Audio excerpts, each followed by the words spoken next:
හයි යාළුවනේ කොහොමද ඉතින් ඔයාලා හොඳින් ඉන්නවද? ඔන්න ඉතින් අදත් වීඩියෝ එකක් ගෙනාවා. අද කොහෙද යන්නේ කියලා බලමුකෝ. වීඩියෝ එක බලාගෙන යනකොට ඔයාලට තේරෙයි මං කොහෙද අද ගියේ කියලා. ඒගොල්ලෝ අවිස්සාවැල්ල පාරේ බුලත් කෙව්පිටිය හම්බ වෙනවා. බුලත් කෙව්පිටිය පාරෙන් දාලා තමයි මේ ලස්සන සුන්දර ගම්මානයට ඇතුල් වෙන්න තියෙන්නේ. මේ ඉතින් යන අතරමඟ ලස්සන දියැලි හම්බ වෙනවා. මේ කන්දක් තරණය කරන්න යනවා වගේ තමා අපි දෙන්නා ගිය බයිකේ යනකොට ඇත්තටම මාර ඒ කියන වටපිටාව බලන්න පුළුවන් මාරම ලස්සනයි මේ කන්දක් උඩට යන ගමන් වංගු ගොඩක් තියෙන වංගු සහිතයි ඒ වගේම කොළ පාටම පරිසරයක් තියෙන්නේ ඉතින් ඒ යන ගමන් අපිට හම්බුනේ ඉස්සෙල්ලාම නලගනැල්ල බලන්න ටිකට් එක රුපියල් 50යි දෙන්නටම 100යි.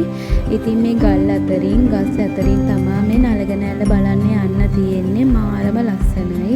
ඒ වගේම මේ ඉස්සෙල් බලන්න නැතුව ඉතින් අපි ගල් වලින් පැනලා ගස් වලින් යනවා. ඒ ඇස ගල් මුල් අපගෙන තමයි මේ ගමන අපි දෙන්නම ගියේ.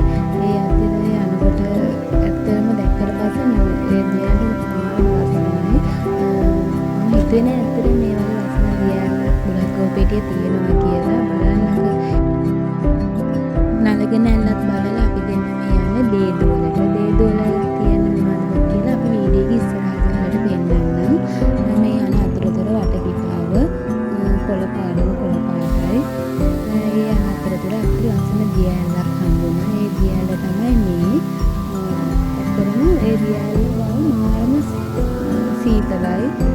මීදුම තියෙනවා ඒ වගේම පින්න ඊට පස්සේ අපි ඉතින් එතන පොඩි චූටි කඩයක් තියෙන ඒ කඩෙන් රොටි වඩේ අරගෙන කාලා හොඳ රස ඉඹුරු ප්ලේන් ටිකකුත් ඉතින් දේදුවල 12 භාගයේ කියන මේ ප්‍රදේශවල ඇවිදින්න එනවනම් අනිවාර්යයෙන්ම මේ කඩෙන් රොටියක් කාලා ප්ලේන් ටික බොන්න අමතක කරන්න එපා ඇත්තටම රසයි ගොඩක්ම රසයි ඉතින් අපි දීලා මේ දේදුවල තියෙන ලස්සන නාන්න ලස්සනක් බලලා අපි ආයෙත් ගමන ආරම්භ කරා. මොකද රැ වෙන්න කලින් ගෙදර යන්නත් තියෙනවානේ. ඊට පස්සේ අපි 12 භාගයට තමයි යන්නේ. මාරම ලස්සන ලොකේෂන් එකක් එහෙ. ලස්සන view point එකක් තියෙනවා. අපි ඉස්සරහට වීඩියෝ එකත් එක්ක හිටියොත් ඔයාලට මේ view point එක බලා ගන්න පුළුවන්. මේ තියෙන්නේ view point එක. මෙතනම මාරම ලස්සනයි. වටපිටාව කඳු වලින් වට වෙලා තියෙන්නේ. බලන්නක වීඩියෝ එකේ කඳු ටික මම ඔයාලට පෙන්නනවා. ඊට පස්සේ එතනත් අපි view point එකත් බලලා මේ යන්න ලස්සන තව ඉස්සරහට යනකොට දියැලක් තියෙනවා. තේවතු මැදින් යනකොට ඇත්තට මේ හැඟීම කියලා නිම කරන්න බෑ මාරම ලස්සනයි.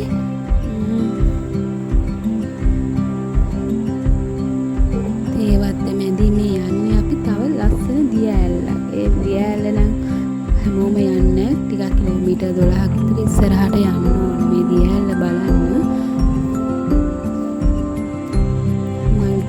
මල් පොකුරකුත් කඩන ලස්සන ෆොටෝස් ටිකක් ගැහුවා. මොකද ඉතින් ආය අපිට එන්න පුළුවන් ඒත් දන්නේ නැහැ මේ ලොකේෂන් එකට මතක සටහන් තමයි ෆොටෝස් වීඩියෝස් තමයි මතක සටහන්. නාය ගිහිල්ලා තියෙනවා මේ ප්‍රදේශය හරි නාය යන ප්‍රදේශයක්. ඔය ඇතින් පින් දියැල තමයි බලන්න යන්නේ. අනිකරම කොළ පාටයි මේ තියෙන ලස්සන දියැල නම නම් මොකද්ද කියලා නම් මම දන්නේ නැහැ. හැබැයි මාරම ලස්සනයි. කියන්නේ කඩා හැලෙන දියැල මගින් මගට තමයි දියැල පේන්නේ. මේ අට කොටස දියැල. ඉතින් මම එතන ලස්සන වීඩියෝ ක්ලිප් එකක් ගත්තා. මොකද මම කියවනේ මගේ විනෝදේ තමයි ෆොටෝ එකතු කරන එක වීඩියෝ හදන එක. මොකද අවදාහරි මතක වෙන්න තියෙන ඉතින් ඔය ටිකනේ ඔය ටික කොම බලලා අපි ආයෙත් හවස මෙහෙට තියෙන්නේ වැහිබර කාලගුණයක්. ඒ නිසා ඉතින් අපි එන්න පිටත් වුණා. ඒ නමගදී මට මල්විලා ටිකක් හම්බුණා. එයාලා කාමරංග කඩට ගමන් හිටියේ. එයාගෙන් කාමරංග කියලා දෙකුත් ඉඳගෙන කාලා ආයෙත් ගෙදර එන ගමන් ඉතින් මම ඔයාලට කියන්නේ පුළුවන් කාලේ ඇවිදින්න ඕන. මොකද අපිට බැරි වෙන අවස්ථා එනවා. එතකොට ඇවිදින්න යන්න බැහැනේ. ඒ නිසා ඉතින් පුළුවන් කාලේ මතක ගොඩක් එකතු කරගෙන විනෝද වෙන්න ඕන. හැමෝම පරිස්සමින් ඉවසන හැබැයි යනවා බයික් එක යන්න අමතක